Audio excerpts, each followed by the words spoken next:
Hey, so exotic class items are now in the game and they are tied to a new exotic mission. I'm going to throw up all the class item combos on screen right now so you can check which ones you want before I jump into how to get them. I'll also link the TWID that goes over these combos in the description in case you want a more detailed look at these combos.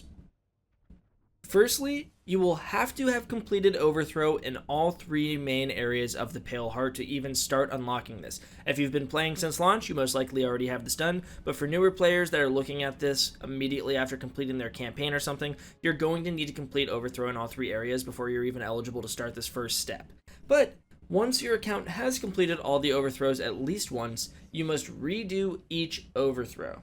But this time, you can kill a hidden boss after clearing the final boss of an overthrow in each region. These are the locations of the Secret Keepers after you've completed the overthrows in each region.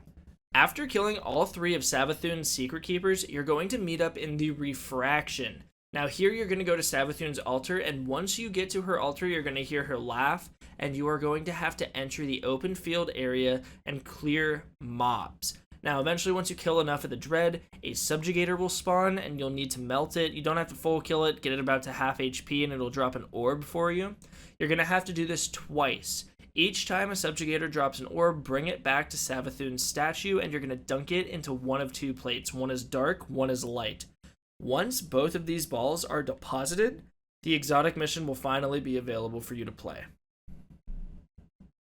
Now, the unique thing about this exotic mission is that it requires 2 people to play through it. It can't be done with 3, and it can't be done solo. You must be a fire team of 2 to enter. If you can't find a friend to play with, make sure to use either the LFG Discord or in-game LFG to find a partner.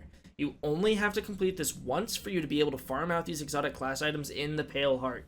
So don't worry about needing to constantly find a partner every time you want a new exotic class item. It will only be once. Now, as far as mechanics go, one person needs to be a light subclass and the other needs to be a darkness subclass. If you choose to play prismatic, it will count as both and the alignment will be randomly selected. As you can see on screen, I have dark alignment, so I need to stand on all dark plates and kill all enemies that are shrouded in darkness. Vice versa for my partner who is light aligned. The first section of this mission requires you to read the Vow of the Disciple symbols to your partner, so I'll throw those up on screen for anyone that wants a visual on the callouts. Each player is going to have to add clear near their plate until a yellow bar enemy spawns. You'll kill the yellow bar and it drops a moat. You need to max out your moat capacity before working on the mechanics. Once both players have all their respective moats, the player with pedestals that show symbols will read the symbols out in the order they spawned. The second player will shoot symbols in the order they're called out. On screen, I am the second player, and my partner is down low. We will alternate each time we complete as it teleports us to a new stage. This will go on for 3 rounds.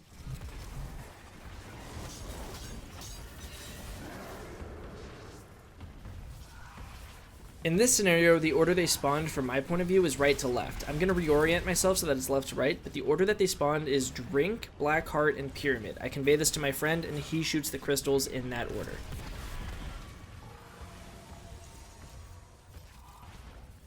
Then we just have to do one more round of that, and this section is completed.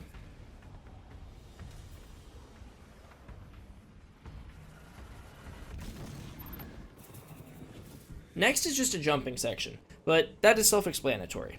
After you leave that section though, you'll have a new mechanic to deal with in a large room. There's going to be a Tormentor, so I recommend bringing a Still Hunt with the Celestial, or just machine guns if you want. He dies pretty easy.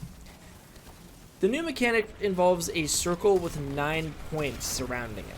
Counting from left to right, each player will have to note the 3 points that their beams do not connect to. It will not be the same between each player, and the goal here is to find out the 3 lines that do match. You can see on screen that the ones missing for me are 2, 3, and 8, and my partner let me know that his missing numbers were 1, 5, and 9.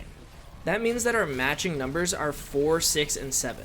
Now, whoever gets the final hit on the Tormentor will get a buff that allows you to shoot the nodes on this circle, and so whoever gets final hit will need to shoot numbers 4, 6, and 7 to complete the first phase.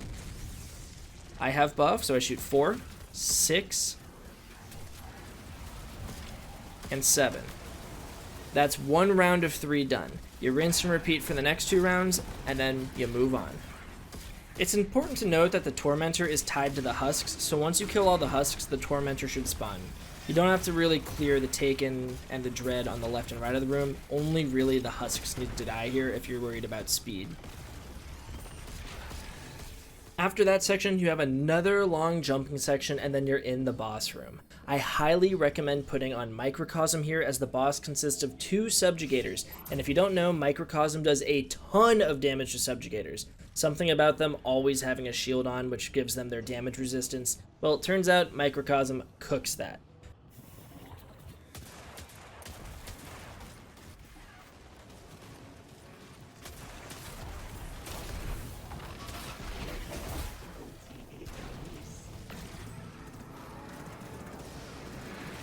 But yeah, that's why you want to run Microcosm. It absolutely shreds, and that goes for subjugators across the entire game from what I've seen so far. It shreds them. After you're done getting a segment of that health bar down, she's going to go invincible, and you're just going to kind of be killing ads, clearing them. Once you kill enough ads, wizards will spawn. Now there's going to be a dark wizard and a light wizard. You're going to have to go to your side and kill it according to what your alignment is. I'm actually on the wrong side here, but I'm going to switch once they spawn.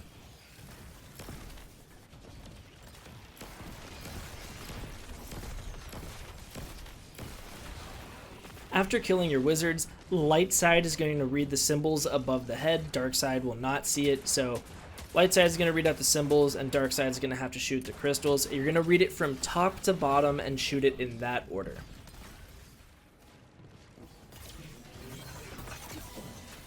The symbols that I received on comms were Worship, Black Garden, and Stop, so I shoot Worship there, Black Garden here, and Stop over there. That'll lower the shield, and then your partner should pop Super and beam him down with Microcosm. I think we ran into issues on this run, so I think I might have had to chip in there.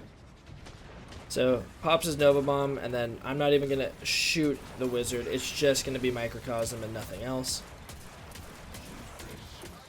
Again, complications were had. So I just beam them down for the rest. But do not sleep on Microcosm, by the way. Any instance where subjugators are present, Microcosm will shred them. Now after you get that second health bar down, he's going to go shield himself, and then it's time to move up to the second floor to start dealing with the second subjugator. It's going to be a rinse and repeat for the most part. You're going to pop Super, beam them down with Microcosm, and then you're going to have to kill respective witches and find symbols again. So I'll just show you the cook because it makes my brain happy to see Microcosm go to work, and then I'll skip ahead to when this guy shields himself as well.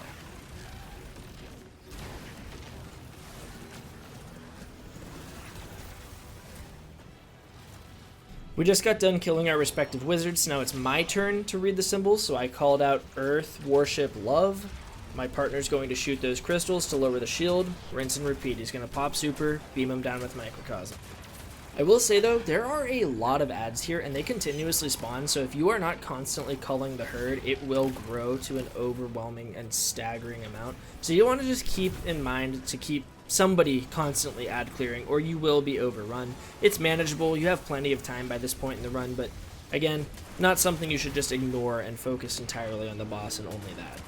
Now that the second subjugator has gone fully immune as well, it is time to deal with the clocks. This is much like the second mechanic encounter that we had to deal with here, where we had to count from 1 to 9 left to right, but only now we're dealing with a full circle with 12 points, so you can adhere to a traditional clock call out if you want. You know, 12 at the top, 6 at the bottom, 3 on the right, 9 on the left. You know what I mean? If you can read a clock, you can do this just fine. But basically, there's going to be 3 shifting patterns here. Now, for the sake of the video, we tried having somebody type in the numbers in chat just to see if it's possible without comms. It is possible, not because you have enough time, but because there's only going to be 3 combos. So what you should do is write the numbers. So here I'd write, or here, I'll wait for a rotation. So here I would write 12, 1, 6, 7. Nobody should shoot anything. My partner should just confirm with me, which one matches. And then we do that for all 3 combos. So for here, I'd write 5, 8, 9, 10. And then I wait for the next rotation. And for this one, I would write 11, 2, 3, 4. Now, after I get all my combinations down, my partner would relay to me which one we need to shoot for all 3 combos. Once we shoot all 3, it's time to just finally finish off the bosses. They'll each spawn and attack us at the same time. We each just pop supers and Microcosm on different ones. Easy melt, game over.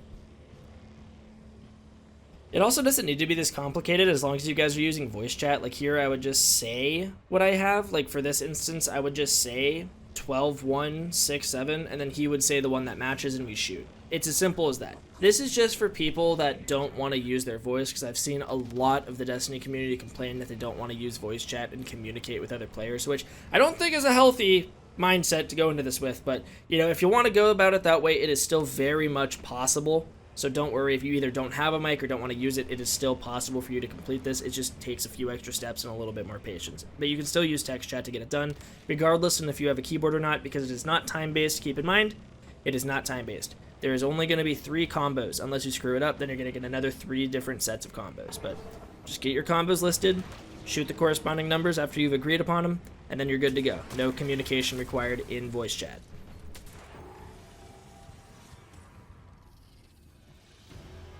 But yeah, once you shoot 3 in a row, barriers go down, they both attack you like I said. Just kill them. Should be a quick cook with Microcosm. And then after you kill them, you're done. There is a little fun surprise at the end after you're done killing both bosses, but it doesn't matter how you handle it, you're going to get the mission done either way, so I'm just going to let you guys discover that for yourselves. But enjoy your class items. They are absurdly strong. And keep in mind, if you do not want to farm this mission for your exotic class items, after you complete it the first time, it will be farmable in the Pale Heart as a rare chance from any chest. And don't quote me on this, but I do believe there is bad luck protection on it. I just saw that on Twitter.